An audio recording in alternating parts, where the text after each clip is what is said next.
보이지 않게 일하시는 하나님, 보이지 않게 일하시는 하나님이란 말씀으로 여러분과 은혜 나누도록 하겠습니다.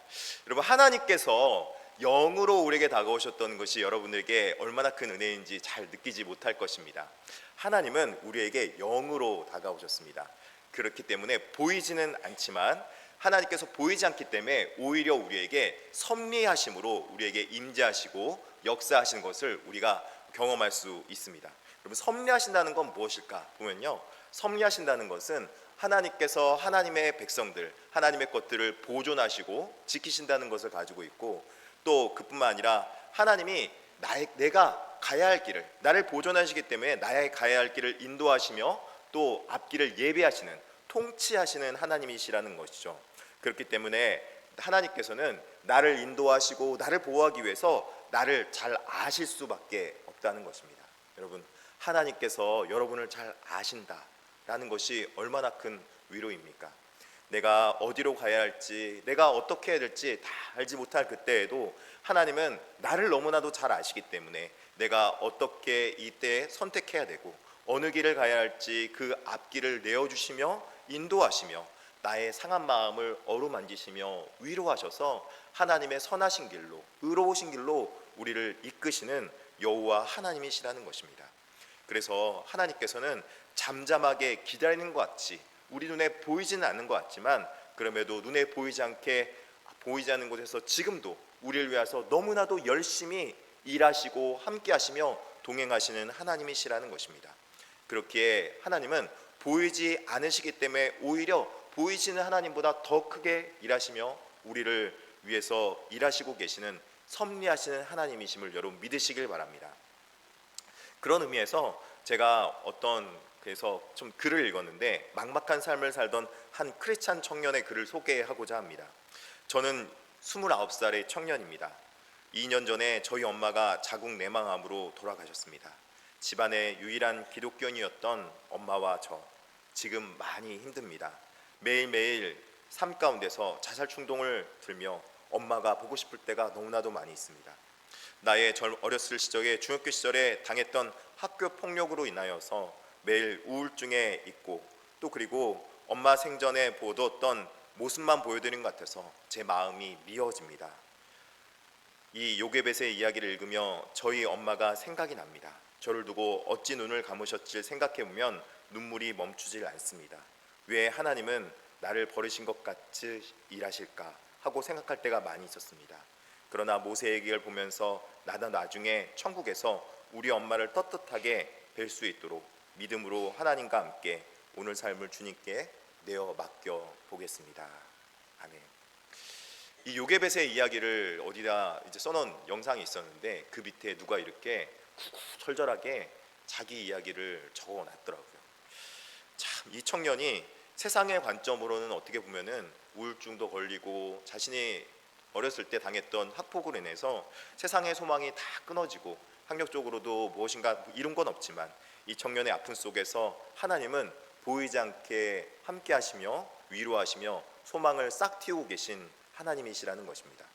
마치 꽁꽁언 겨울의 땅 속에 아무것도 없고 다 죽은 것 같은 그 속에서도 겨울의 땅 속의 씨앗은 우리의 눈에 보이진 않지만 그곳에서 봄철이 오기를 기다리고, 또 봄철이 됐을 때 생명을 싹 틔우듯이 하나님은 눈에 보이진 않으시지만 눈에 보이시지 않게 지금도 우리 함께 하시며 겨울철에 그 겨울의 엄동선을 밀어내며 생명을 움틔우는 놀라운 역사가 있는 것과 마찬가지입니다. 오늘 출애굽기 2장은 아마도 그런 내용을 담고 있는 내용이 아닐까 싶습니다. 출애굽기 2장은 가장 어둡고 절망적인 현실 속에서 그 이면에 보이지 않게 생명의 구원의 역사를 준비하시는 하나님의 놀라운 섭리가 있음을 보여주고 있습니다. 첫 번째로 하나님은 슬픈 현실 속에서 생명을 보존하고 계시는 하나님이시라는 것입니다. 바로의 장혹한 명령이 떨어졌습니다. 어떤 명령입니까? 이 어린 남자아이는 죽여라 라는 그런 명령이 떨어졌습니다. 유아학살 명령이 떨어진 것이죠. 그 아래에 레위인의 가정에서 한 가정에 아들이 태어났습니다. 생명이 태어났으면 기뻐해야 될 것 같고, 생명이 태어났으면 너무나도 즐거워야 될 것 같은데, 아들이 태어나자 이 가정은 어땠겠습니까? 가정이 초상집이 된 거예요. 생명이 태어나는데 오히려 초상집 같은 분위기라는 거죠. 왜 그렇습니까? 이 가정에 슬픈 현실이 앞으로 있을 것이 예상되기 때문에 그렇다는 것입니다. 이 아들이 태어났으면 바로의 명령에 의해서 이제 유아가 죽어야 된다는, 살해가 된다는 끔찍한 비극적 현실이 앞에 놓여 있었기 때문입니다. 여러분, 얼마나 이 가정에 슬픔이 임했겠습니까? 여러분께서 만약 이 가정의 상황이 된다면 얼마나 어떻게 웃어야 될지 울어야 될지 모를 그런 안타까움이 있었던 것이죠. 그러나 이 가정에 한 가닥 소망이 있었는데, 여러분 오늘 본문에 뭐라고 말씀하지 봤더니 이 슬픈 현실 속에서도 아기를 긍휼하게 여기시는 하나님의 놀라운 역사가 2장 1절에 나타나고 있습니다. 2장 1절에 이렇게 말합니다. 레위 가족 중 한 사람이 가서 레위 여자에게 장가들어, 그렇게 말합니다. 1절에 보면은 뭐가 소망일까 여러분 생각할 수 있는데, 1절의 내용을 깊이 보면은 이 말씀입니다. 레위 가족은 바로 하나님의 언약 백성의 제사장 가문입니다. 그 언약 백성의 제사장 가문인 그 사람 중에서 레위 여자에게 장가들어, 그러니까 이방인 여자에게 장가들지 않고 이 가정은 언약의 그 아버지의 대를 계속 이어서, 부모님의 대를 이어서 언약을 이어가고 있는 그런 가정이었다는 것이죠. 믿음의 가정에서 믿음의 자녀를 낳은 것입니다. 믿음으로 자녀를 키우는 방법으로, 세상과는 다른 방법으로 이 자녀를 키워야겠다, 이 가족은 생각했던 것이죠. 그리고 이 가정에 보면은 믿음의 가정으로 바라봤던 것이 2절에 또 나타나고 있습니다. 2절 보니까 이렇게 말합니다. 그 여자가 임신하여 아들을 낳으니 그가 잘생긴 것을 보고 석 달 동안 그를 숨겼으나, 이렇게 말합니다. 네. 그 누구니? 잘생겼다고 하니까 소리. 잘생겼다라고 말한 이 잘생김이 도대체 무슨 의미일까요? 여러분, 얼굴이 잘생겼다는 걸 의미할까요? 아니, 그렇지 않습니다. 여기서 잘생겼다는 건요, 그냥 히브리어로 토부라는 단어를 쓰는데 보기 좋은, 선한 그런 뜻을 가지고 있는 말입니다. 이 말은요, 창조 때 하나님께서 온 땅의 만물을 창조하시고 바라보시면서 보시기에 심히 좋았더라, 보시기에 너무 좋았더라 말씀하신 그 좋았더라의 그 말씀입니다. 그러니까 이 부모님은 지금 이 비극적인 상황 속에서도 이 자녀를 보면서 어떤 마음으로 바라봤는가 보니까, 이 자녀를 보기에 하나님의 마음으로, 하나님의 심정으로 하나님께서 이 아이를 책임져 주시고 하나님께서 이 아이를 키워갈 것이라는 믿음의 눈으로 이 자녀를 바라본 것이죠. 어머니는 세상의 두려운 상황 속에서도 하나님의 시선으로 그 갓난아이를 보았고 죽음을 향한 세상의 시선으로 보지 않았다는 것입니다. 바로의 법률로는 히브리인의 아들을 죽여야만 하고, 세상의 법칙은 이 아이가 죽어야 한다고 말을 했겠지만, 이 어머니의 심정으로는 생명 안에 담긴 하나님의 선하신 계획을 바라보기 시작한 겁니다. 어둠 속에서도 믿음의 사람들은 하나님의 선하신 뜻을 바라보며 하나님의 선하신 계획을 바라본 것이죠. 이때부터 이제는 이 어머니, 나중에 가서 요게베스로 밝혀진데, 요게베스 사투는 목숨을 걸고 이 아이를 지키는 데 쓰임받기 시작합니다. 이 어두운 현실 속에서, 어두운 세상의 현실로만 이 자녀를 키우는 것이 아니라, 세상의 방법으로만 자녀를 키우는 것이 아니라 하나님의 시선으로, 하나님의 믿음으로 이 자녀를 키워야겠다라는 하나님 앞에 담대한 믿음의 결단을 하는 것이죠. 믿음의 결단을 통해서 내가 이 세상, 어두운 세상 속에서 세상의 법칙대로 살지 않겠노라 하는 그런 다짐을 하는 것입니다. 그때부터 하나님께서는 역사하기 시작하시고 일하시기 시작하는 것이죠. 하나님은 어떠한 상황이나 현상을 놓고 바로바로 역사하실 때도 있고 안 하실 때도 있는데, 어느 때 역사하시는지 바라봤더니 하나님께서 역사하신 곳은 다 세상과 다르게 거룩함을 가지고 다르게 반응하는 사람들과 하나님께서는 역사하시는 하나님이셨다는 것입니다.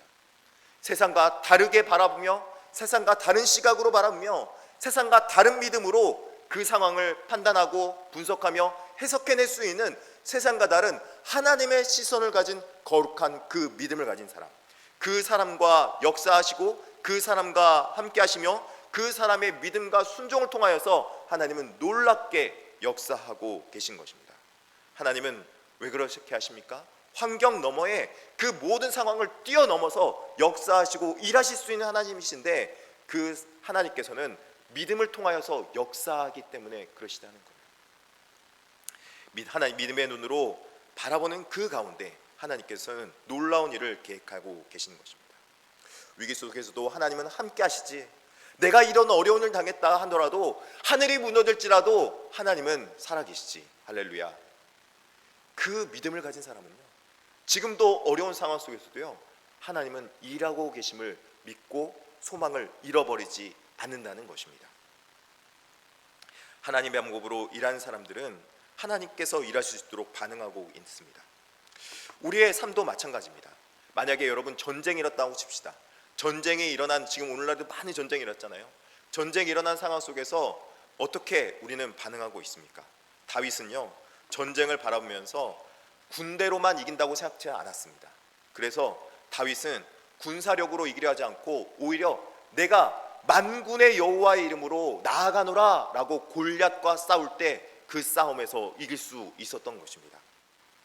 이스라엘이 작은 아이성에서 자신이 갖고 있는 힘과 능력으로 싸울 때는 패배했지만, 오히려 여리고성 앞에서 말씀에 순종하고 말씀의 뜻을 철저하게 따를 때 그 여리고성을, 그 난공불락의 여리고성을 무너뜨릴 수 있었던 것입니다.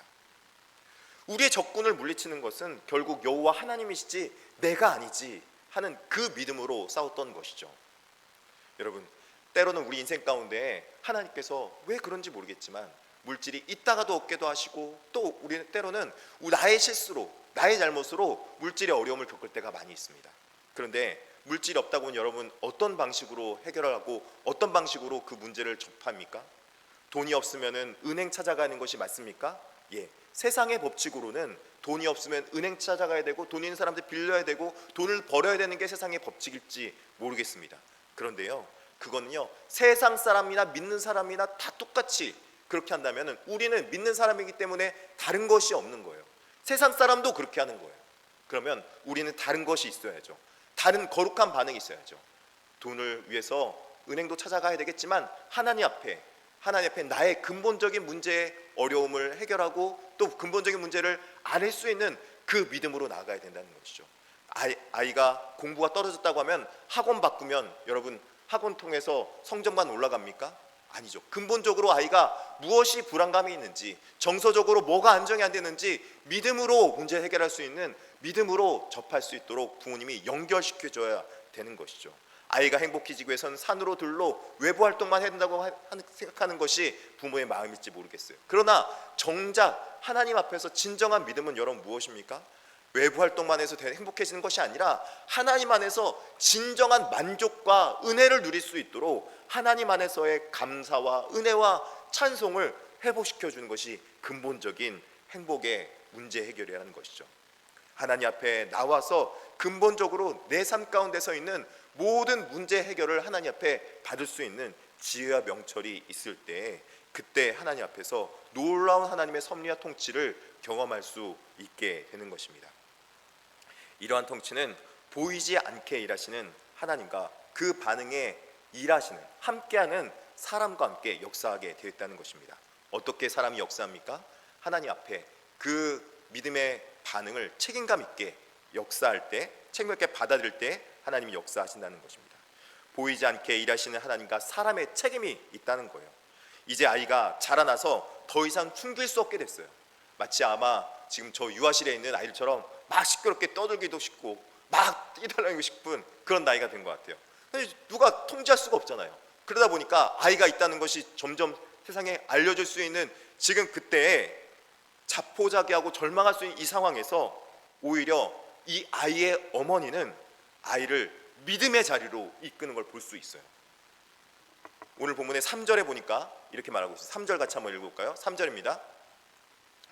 같이 한번 읽어보겠습니다. 시작. 더 숨길 수 없게 되매 그를 위하여 갈대 상자를 가져다가 역청과 나무 진을 칠하고 아기를 거기에 담아 나일 강가 갈대 사이에 두고, 이렇게 말합니다. 여기서 지금 엄마가 하는 일은 아이를 위해서 갈대 상자를 준비하고 역청과 나무 칠하고 아이를 나일 강가에 둔다, 그렇게 말합니다. 여러분, 나일 강가는 여러분 어떤 곳인 줄 아십니까? 악어가 많은 곳이고요. 히브리 사람들은요 물이라는 곳은 어떤 곳으로 생각하냐면 혼돈과 죽음의 상징으로 바라보고, 매일 육지만 바라보던 사람들이 이 물이라는 것을 잘 접해보지 못했기 때문에 물이 많이 오면요, 물 조금만 와도 거기는 홍수가 나는 곳이 중동 지역이에요. 근데 그곳에서 지금 나일강가에 뛰어서 아이를 보낸다? 그러면 죽음으로 내모는 것 아니겠습니까? 근데 그게 아니라는 거예요. 여기서 갈대상자라고 말하는 이 갈대상자는요, 히브리어로 테바라는 단어입니다. 이 테바는 무엇을 의미하느냐? 바로 노아의 방주를 말할 때 쓰는 테바, 방주가 바로 테바라는 것입니다. 즉, 이 어머니는 아이를 죽음의 감으로 버린 것이 아니라 생명을 보존하시는 하나님의 작은 방주를 만들어서 물에 태워서 보낸 것입니다. 그래서 이것은 체념하는 것이 아니라 오히려 자신이 할 수 있는 최선을 다해서 방수 처리로 역청을 칠하고 이 아이를 담아서 하나님 손에 내어 맡기는, 그래서 최선을 다한, 마치 노아가 100년 넘게 그 방주를 준비했듯이 그 방주를 준비하는 모습으로 나아가는 것입니다. 갈대 사이에 둔 뒤에 더 이상 인간의 힘으로는 어떻게 할 수 없구나, 내가 어머니로서 또 부모로서 할 수 있는 역할은 여기까지구나 라는 한계를 찾아 말고 하나님 앞에 자기 자녀를 내어 맡기는 것이죠. 부모가 다 해줄 수 있으면 좋겠어요. 부모가 자녀가 나아갈 길에 모든 길을 다 책임져 줄 수 있으면 정말 좋겠어요. 다 해주고 싶죠. 아니, 목숨을 내주서라도 그 아이가 잘 될 수만 있다면 그렇게라도 해주고 싶은 마음이 부모 마음 아니겠습니까, 여러분? 그런데요, 부모는요, 연약한 사람이에요. 한계가 있어요. 할 수 있는 역량에 제한이 있는 거예요. 그때부터는 그 자신의 연약함을 알고 누구한테 맡겨내느냐? 진정한 부모 대신 하나님 앞에서 험난의 섭리에 내어 맡길 수 있어야 된다는 것입니다. 여러분이 여러분 자녀 다 책임질 수 있을 것 같은데 그렇지가 않더라고요. 내 마음대로 내 뜻대로 안 돼요. 사춘기 딱 넘어가는 순간 그때서부터는요, 아이들이 손 안에서 떠나간다는 느낌이 딱 드는 거예요. 그리고 중년 때가 되잖아요. 그러면은 그 어머니 아버지 또 어떤 마음이 찾아오면 공허함이 찾아요. 나는 무엇을 위해 살았지? 나는 무엇 때문에 열심히 살았는가? 나는 도대체 누구인가? 지금 이 어머니, 이 아이의 어머니는 아이가 어릴 때 믿음의 고백을 한 거예요. 하나님, 제가 키울 수 있는 건 여기까지입니다. 제가 책임질 수 있는 건 여기까지입니다. 하나님이 맡아 주시옵소서. 근데 그 하나님 앞에 최선의 믿음을 올릴 때 하나님은 그 최선의 믿음을 절대 외면하지 않으셨어요. 그 믿음을 바라보시며 보이지 않는 곳에서 하나님은 일하고 계셨으며 보이지 않는 곳에서 그 믿음의 중심을 받아주신 거죠. 오늘날 하나님께서 나에게 어떤 의미인지 모르겠다, 하나님은 눈에 보이지 않기 때문에 하나님은 지금도 살아계신지 모르겠다, 내가 왜 예배 자리에 나오는지 나는 모르겠다, 나는 이것이 왜 뭔지 모르겠다, 왜 신앙인지 모르겠다 라고 말한 자들에게 저는 이렇게 말해주고 싶습니다. 하나님은 눈에 보이지 않게 일하시기 때문에 그 보이지 않는 하나님께서 오히려 눈에 보이게 일하시는 하나님을 경험하게 될 때입니다 라고요. 내가 최선을 다하고 하나님의 일하심에 기대하며 주권자의 온전히 내 삶을 내어 맡기는 것, 하나님께 내 주권을 내어 맡기는 것, 그때부터 나의 온전한 믿음이 시작되었고 나의 온전한 믿음이 열리기 시작하는 거예요. 오늘 본문의 2장 4절에 그 누이가 어떻게 되는지 알려고 멀리 섰더니 하면서 그 아이를 떠내보내면서 그냥 떠내보는 것이 아니라 멀리 갈대밭에서 보고 있던 거예요. 아이가 어떻게 될까? 너무 궁금했겠죠. 근데 멀리 섰다는 것은 멀리 있었다는 그 거리감, 그런 의미가 아닙니다. 자신은 직접 개입할 수 없지만 하나님께서는 결코 떠나지 않기 때문에 어떻게 인도하실까 하는 간절한 기다림 가운데 기도하고 있었던 거예요. 하나님께서 어떻게 일하실지, 하나님께서 함께 하실 거예요 분명히. 그러면서 믿음과 책임감 가운데 기다림 통해 하나님께서 어떻게 역사하시는지를 기다리고 있었던 것이죠. 믿음의 역사도 중요하지만 믿음에 있어서 나의 기도, 여기서 필요한 것 아니겠습니까? 여러분, 기도가 여러분 무엇입니까? 내가 원하는 것, 내가 바라는 것, 내가 뜻하는 것을 다 원하는 대로 구하는 것이 기도입니까? 그러면요, 기독교가 다른 종교랑 똑같아요. 우리보다 더 기도 열심히 하는 종교 많아요. 그런데요, 나의 이기식으로 하는 기도가 아니라 정말 하나님께서 뜻하신 것을 원하고 바라고 구할 때는, 그때는 하나님께서 그 기도를 들어줄 수밖에 없어요. 왜냐하면 하나님의 뜻이 거기에 있기 때문에. 예수님께서도 여러분 기도할 때 어떻게 기도하셨습니까? 내 뜻대로 마시옵고 아버지 뜻대로 하시옵소서. 기도의 절정은 바로 그런 것 아니겠습니까? 하나님 앞에 내가 할 수 있는 역할과 책임은 다 돼 하나님께 온전히 주권을 내어 맡기는 행위가 바로 기도라는 것입니다. 하나님, 내 뜻대로 마시옵고 아버지 뜻대로 하시옵소서. 예수 그리스도의 그 기도의 절정이 그 골고다 언덕에서 이루어질 때, 그때 놀라운 하나님의 역사가 이루어지게 되는 것입니다. 보이지 않는 부름에 응답하시는 하나님을, 일하시는 하나님을 볼 수 있습니다. 갈대 상자에 놓인 그 아이를 지켜보고 있는데, 그때 그 간절한 기다림 속에 하나님의 타이밍이 너무나도 절묘합니다. 그때 바로의 딸이 나일 강가에서 목욕하러 딱 나온 거예요. 그랬더니 그 아이 울음소리를 보고 보니까 갈대 상자에 아이가 담겨져 있는 것이죠. 여러분, 근데 이때 믿음의 시각을 바라지 않았다면은 미리암, 이 누이도 사실은 이것을 하나님의 뜻에 문제에 내막지 못했을 것 같아요. 왜냐하면은 유아 학살의 그 장본인이 여러분 누굽니까? 바로잖아요. 그러면 바로의 딸이 그 아이를 건졌다라고 하면은 그 아이는 도대체 어떤 목숨입니까? 원래는 더 죽을 목숨이어야 됐잖아요. 우리는 다 결과를 알고 보기 때문에 이게 지금 바로의 딸이 건졌다, 아우 잘됐다 그렇게 생각하지만, 원래는요, 보편적으로 생각할 때는 이렇게 생각해요. 내가 미리암이었으면 왜 하필이면은 바로의 딸이야, 그냥 지나가도 애국 사람이 건져냈어야 되는데 라고 생각할 수도 있었을 거예요. 바로의 딸은 바로의 명령을 들어야 되잖아요. 근데요, 하나님은요, 그 모든 것을 바로 딱 하나님에 맞게 역전시켜버리는 하나님이세요. 기도할 때 하나님께서 역전의 기회를 주시는 거죠. 오히려 위기 상황을 하나님의 완벽한 기회로 바꾸시고 죽음의 순간을 생명의 순간으로 바꾸시는 하나님이십니다.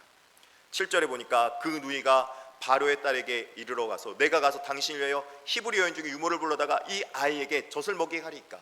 이 아이를 건져내고 이 아이가 지금 아이다, 이 히브리 아이로구나 하고 발견했을 그때에 이 아이를 어떻게 키울까, 그렇게 한 그때에 오히려 그 누이가 가서 유모를 가져다가 이 아이에게 젖을 먹이게 하리까 라고 말하면서 하나님의 좋은 기회로 연결해 버리는 것입니다.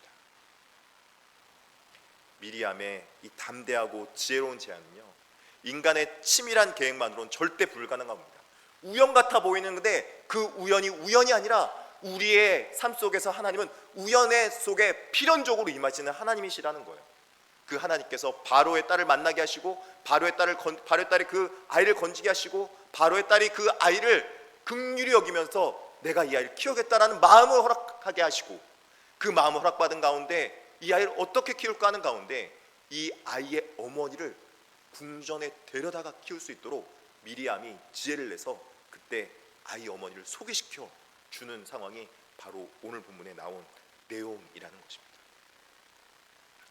이제 이 아이는 물에서 건진바된 이름이라는 모세라는 이름을 가지고, 어떻게 보면은 히브리적 이름이기보다는 애굽 사람의 그 이름을 가진 모세라는 이름을 가지고 궁정에 들어가서 살 수 있는 기회를 얻게 됐으며, 당당하게 공주의 보호 아래서 그 어머니의 젖을 물리며 심지어 삭까지 받고 아들을 궁전에서 키울 수 있는 놀라운 은혜를 겪게 된 겁니다. 누가 이 아이를 키우는 것입니까? 어머니가 키우는 겁니까? 하나님이 키우는 겁니까? 하나님이 키우는 겁니다. 하나님이 우리 자녀를 책임져 줄 때 우리 자녀는 하나님의 힘으로, 하나님의 능력으로, 하나님의 나라에서, 하나님의 궁전에서 커나갈 줄 믿습니다. 이 아이에게 가장 필요한 거 여러분 무엇입니까? 부모가 물려준 물질입니까? 부모가 이 아이에게 주는 가장 맛있는 것입니까? 여행입니까? 아니면 무엇입니까? 어머니의 가장 소중한 건 어머니의 믿음과 기도 아니겠습니까? 아버지의 믿음과 기도가 아니겠습니까? 그 믿음과 기도로 자녀가 커나갈 때 그 자녀의 인생은 하나님께서 책임져 주시는 것입니다. 하나님은 어두운 시대 속에서도 생명을 지키시며 보존하시며 그 아이의 삶을 통치하시며 인도하시며 구원의 역사를 써내려 가시는 하나님이십니다. 어느 때요? 믿음의 순종과 결단을 엮어서 하나님 앞에 나오는 자들에게 그런 놀라운 은혜를 허락하고 계시는 것입니다. 사랑하는 성도 여러분, 우리 삶 가운데서도 이런 놀라운 은혜를 허락해 줄 수 있도록 우리에게 하나님께서 바로 예수 그리스도의 복음을 허락해 주셨습니다. 내가 내 인생도 책임지지 못하고 내 인생의 구원도 못 받는데 내가 내 자녀를 어떻게 책임질 수 있겠습니까? 내 죄악의 문제도 하나님 아버지 해결하지 못합니다. 그때 하나님께서 우리에게 찾아오셔서 예수 그리스도의 은혜로 우리에게 죄사함의 은혜를 허락하시고 예수 그리스도를 통하여서 하나님 앞에 나아가 기도할 수 있으며 하나님의 위로와 평강과 사랑을 느끼고 체험할 수 있도록 살아계신 하나님이 눈에 보이시는 하나님으로 우리 가운데 찾아오시고 말씀으로 역사하시며 그 하나님께서 우리에게 지금도 우리를 섭리하심으로 보존하시고 통치하시는 하나님으로 임하게 된다는 것입니다. 그러므로 우리의 현실이 끝에 보이지 않는 캄캄한 겨울 같은 그 상황 속에 있을지라도 나일강 앞에 선 막막함이 있을지라도 여러분 세상의 방법으로 살아가지 마시고 하나님의 거룩한 방법을 선택하며 하나님의 거룩한 방법으로 이 세상의 자녀를 키워낼 수 있는 저와 여러분들을 진심으로 축복합니다. 그러면 우리 눈으로 보기에는 아무런 답이 없는 그 슬픈 현실 속에서도 하나님은 반드시 세상 가운데서도 구원의 길을 여시며 하늘 문을 여시고 하늘의 신령한 복으로 우리를 인도하시며 예비하시며 우리에게 가장 좋은 것을 주실 하나님이 우리 앞에 예비하고 계신다는 것입니다. 겨우내 꽁꽁 얼어붙은 것 같았던 혹여 여러분 상황과 현실이 있습니까?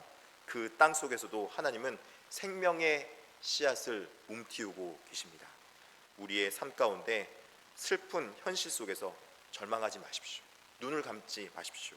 그러나 하나님 앞에 눈 감으면 하나님의 역사하심이 여러분 가운데 선명하게 드러나 보길 진심으로 축복합니다. 우리 그런 의미에서 제가 영상 하나를 준비했는데 여러분 찬양을 너무 하고 싶은데 이 찬양이 조금 어려워요. 그래서 여러분과 함께 이 찬양을 들으면서 아시는 분은 따라 부르시고 아시는 분은 함께 하시면서 여러분 기도하는 마음으로 찬양을 들으시며 봉헌하도록 하겠습니다. 우리 영상 틀어주시면 감사하겠습니다.